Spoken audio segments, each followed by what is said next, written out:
J-Bone here, and I've got everything you need to know before you watch this weekend's 2024 Singapore Grand Prix, including a recap of this past weekend's insane Azerbaijan Grand Prix, which I'll get into right now. J-Bone! Remember how I told you in my Azerbaijan Grand Prix preview that Baku is one of the races I look forward to the most every season because of how chaotic it always is? Welp. You just saw exactly what I was talking about if you watched this past weekend's absolutely cinematic Azerbaijan Grand Prix. Here are all the crazy things that just happened at the amazing F1 Azerbaijan Grand Prix. First and foremost, Oscar Piastri sent the send of all sends on Charles Leclerc to take the race lead on lap 20, and then masterfully fended off Leclerc's attacks for 30 laps to take the second win of his career that nobody can take away from him like they try to do with his first win in Hungary that was due to team orders. Oscar Piastri is now F1's top scorer in the last 7 races, which is super impressive considering this is only his sophomore season in F1. Then, you had Lando Norris start the race P15 due to a Q1 exit in qualifying, and go on to not only finish the race all the way up in P4, but finish the race 1 position and 3 points ahead of his championship rival Max Verstappen, despite Max starting the race P6. Your 2023 brain could not comprehend that sentence. Oh yeah, and because of how well both Lando Norris and Oscar Piastri finished in Baku,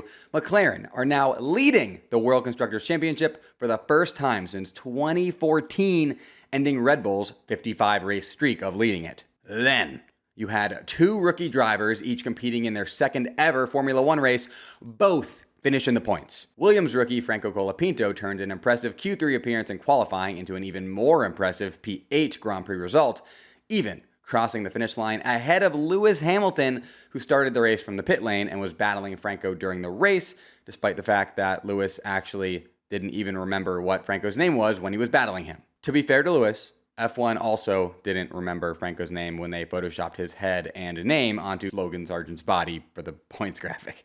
Shout out to Mania Onboard on Instagram for catching that. And Haas rookie Oliver Behrman, who was filling in for Kevin Magnussen, managed to take home the final points-paying position on his way to becoming the first driver in F1 history to begin their F1 career by scoring points for 2 different teams in their first 2 races. Oliver Behrman has literally never raced in F1 and not scored points. And oh yeah, I should probably mention the reason why Lando Norris was able to make his way from P15 to P4 and those 2 rookies finished as high as they did. Because this race featured one of the crashes of the season, where Carlos Sainz and Checo Perez dramatically came together on the penultimate lap while battling for the final podium position, with both drivers being knocked out of the race and thus every driver below them being bumped up 2 positions. This hilariously allowed George Russell to backdoor a podium from P5, much like how he backdoored that win in Austria when Max and Lando crashed. By the way, who do you think was at fault when it comes to that collision? Let me know in the comments. Go comment. Personally, I agree with the stewards who ruled it a racing incident, but I'm curious as to what you all think. Next up, why is nobody talking about this insane F1 story? On the second to last lap of the Azerbaijan Grand Prix, Haas driver Nico Hülkenberg was running in 11th place when Checo Perez in P4 and Carlos Sainz in P3 came together and had a massive crash that knocked both drivers out of the race. This was absolutely huge for Hülkenberg. It meant that not only would Hulk be moving up 2 positions from out of the points P11 to in the points P9, but that he'd have this points-paying position locked in as the race would be ending under safety car or red flag given how big the crash was and how many laps were left. Well, I guess I should say this situation should have been huge for Hülkenberg because things did not turn out that way for him. When Hülkenberg came upon the site of the crash, he slowed down as he was obliged to do because of the double-waved yellow flags. Then, when he passed the site of the crash, he stayed going slow as he anticipated the race imminently being neutralized by a safety car, virtual safety car, or red flag, given the nature of the crash and how much carnage and debris there was on the narrow street circuit. Inexplicably, however, race control did not immediately neutralize the race despite the dangerous conditions present. Instead, they waited over a minute to call out the virtual safety car, and because you can overtake again once you pass yellow flags, the slow-moving Hülkenberg was passed by both Lewis Hamilton and Oliver Behrman between the time he passed the crash site and when the race was eventually neutralized. This meant that Hulk went from P11 to P9 to P11 again in a matter of seconds on the penultimate lap of the race, which is a truly wild point swing, out, in, out. Technically, Hülkenberg has only himself to blame for this because he was racing by his own idea of the situation and not race controls, But I and a bunch of drivers agree that the fact that the race was not immediately neutralized is pretty insane when you look at the crash site. Absolutely brutal situation for Hülkenberg, but a huge one for his temporary teammate Oliver Behrman, who was able to finish in the points because of it. Before we move on to talking about the Singapore Grand Prix, we need to talk about how my 3 bona fide Azerbaijan Grand Prix race predictions turned out. Yay, can't wait to do this. My first prediction was that Lando Norris would win the Azerbaijan Grand Prix, and yeah, I mean, Australian Lando Norris won the race, if that counts for anything. This prediction was ruined on Saturday when Lando had that shambolic qualifying session.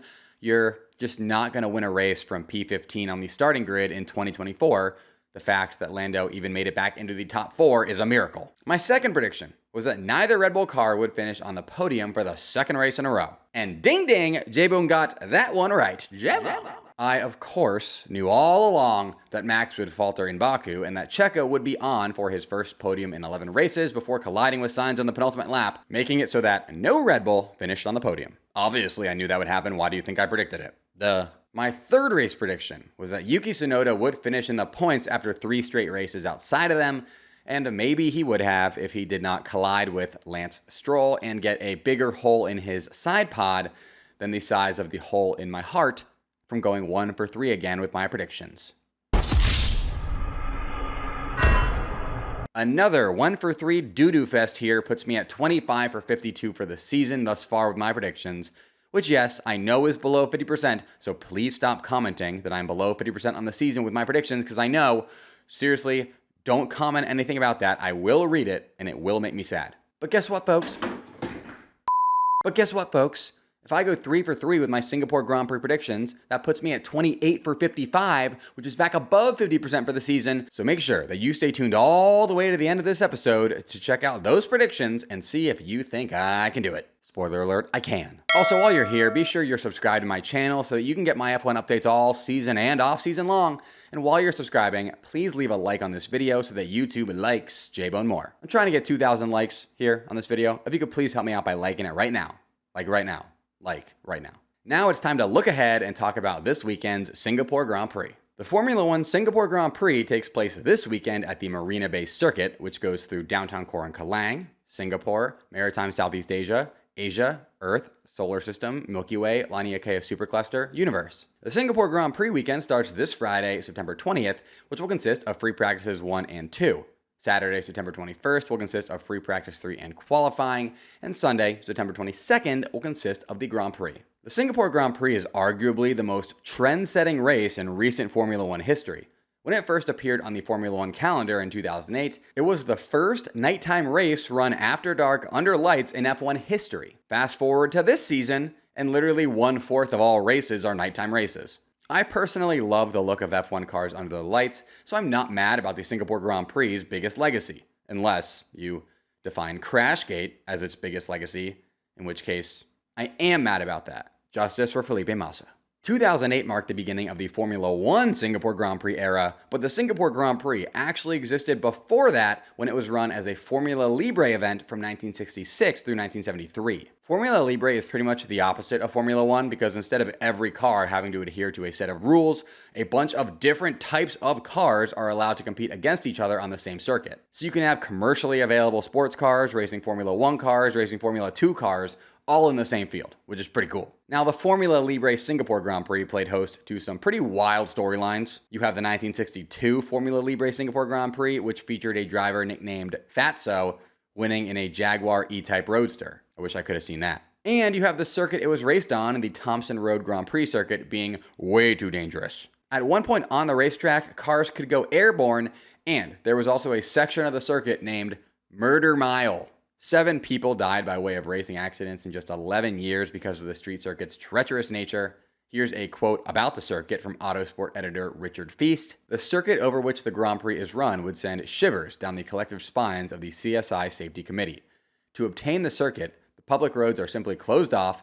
If there are any safety devices, I didn't see any. Motor racing was banned in Singapore after the 1973 Formula Libre Singapore Grand Prix due to a number of reasons, including the obvious safety issues, rising gas prices, and the inconvenience of shutting down many of Singapore's limited amount of city streets so that rich guys could get into car crashes. And the Singapore Grand Prix did not run again after 1973 until the Formula 1 Singapore Grand Prix premiered in 2008. Here are your storylines to follow for this weekend's 2024 Singapore Grand Prix. First, who the heck is going to win the Singapore Grand Prix? We've now had 4 different winners from 3 different teams in the last 4 races, and 6 different winners from 4 different teams in the last 8 races. Just when you think McLaren have the fastest car and thus are going to win a race, Mercedes and Ferrari keep finding ways to steal wins out from under their nose, and then, just when you start to give Mercedes and Ferrari some credit for that, McLaren say, hold my Fanta papaya, and pull off a win. Not only is it near impossible to predict which team is going to win a race right now, but it's near impossible to predict which driver is going to win a race right now, which means Formula One is currently at its best, and I would not change a thing, even though my predictions are in shambles right now. Remember, please don't comment anything about that. Thank you. Wild fact, the Singapore Grand Prix is the only race on the current F1 calendar that Max Verstappen has never won. Considering he didn't win it during the seasons in which you'd have thought he would, you have to wonder if he'll shockingly win it this season, since you'd think he wouldn't. Could be a little reverse psychology at play here from old Max. Your second storyline, both F1 championships still hang in the balance. In the World Drivers' Championship, Lando Norris trails Max Verstappen by 59 points with 7 Grand Prix and 3 sprint races remaining. Not only is it still highly plausible that Lando overcomes Max's points total by the end of the season, but Charles Leclerc is only 19 points behind Lando, and Oscar Piastri is only 13 points behind Charles Leclerc. Meaning, if we get some real shenanigans here in the next few races, maybe starting in Singapore, we could have a 4-way title fight on our hands, folks. And because the Drivers' Championship is relatively close and Checo is having a down year, the World Constructors' Championship is even closer. McLaren now lead the Constructors' Championship by 20 points from Red Bull, who themselves lead Ferrari by 31 points. This is a very legit 3-way Constructors' Championship title fight that could end up as one of the tightest in F1 history. We could legitimately enter Abu Dhabi with 3 different teams fighting there for F1's team championship. Wild. Your third storyline, is Franco Colapinto driving his way to a full-time F1 seat? When Williams announced that they'd be replacing American hero Logan Sargent with a rookie over halfway through the season, I, along with most people, was perplexed. However, after watching Colapinto operate in both his race starts, where he is improving week to week and already finishing in the points, I can confidently say that I get it. Franco scored 4 times as many points at the Azerbaijan Grand Prix as Logan Sargent did in 1.5 seasons. Franco is cool, calm, collected, and most importantly, quick. And I honestly think that he is one of the strongest candidates for the Open 2025 seat at stake F1 team, or maybe even V-Carb if Red Bull decide they want to go maximum chaos with their second V-Carb driver. Shout out to my sponsor, Indeed, which is the best hiring platform where you can attract, interview, and hire all in one convenient place. Whether you're hiring or looking for a job, Indeed is the place to go. Instead of spending hours on multiple job sites searching for candidates with the right skills, Indeed is a powerful hiring platform that can help you do it all. Something I love about Indeed is that Indeed makes hiring all in one place so easy because their hiring platform matches you with quality candidates instantly. Indeed is truly an unbelievably powerful hiring platform, and it's the #1 source of hires in the US according to Talent Nest. So what are you waiting for? Whether you're hiring for a job or searching for one, you need Indeed. Go there. Start hiring now with a $75 sponsored job credit to upgrade your job post at Indeed.com/FBone. Offer good for a limited time, so make sure you go there. Claim your $75 credit now at Indeed.com/FBone. Go there. Just go to Indeed.com/FBone and support the show by saying you heard about it on this podcast. Go there. Indeed.com/FBone. Terms and conditions apply. Need to hire. You need Indeed. Go there. Now, the moment you've all been waiting for.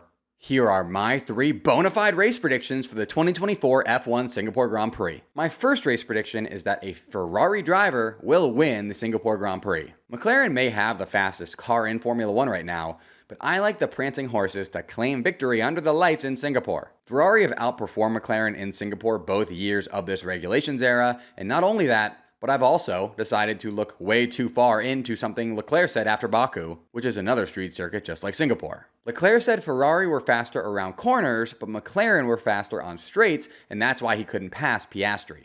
Well, Singapore is way more corners than straights and doesn't have that really long straight like Baku does, and that is why I like Ferrari to be the team that takes home the dub in Singapore. My second race prediction is that Alex Albon will finish in the points for the 3rd race in a row. Albon is on a roll right now as Williams begin their rise back to F1 glory with their updated car. And with how the Williams car is looking in both qualifying and race trim at the moment, and how Albon has finished in the points at 2 other street circuits this season in Monaco and Baku, I love Albon to finish in the top 10.